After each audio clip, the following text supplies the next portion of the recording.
DIT1 Luna po, ang tip for the day ko po ay tungkol sa file saving po. Ito po, may dalawa po akong file na same file. Isa po, isang meto, saka isang nakalinya po. Ang ginagawa ko po kasi, imbis na minimetro ko po siya, naka per meter po, na ganyan po yung spasyo.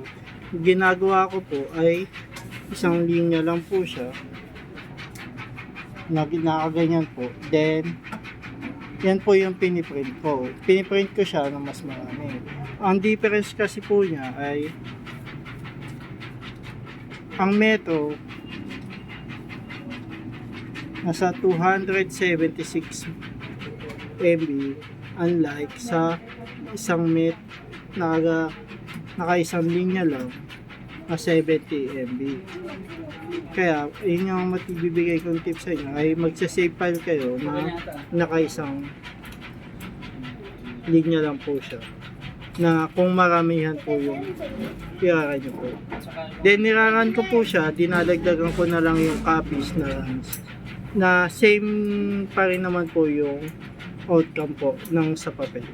Yun lang po, thank you.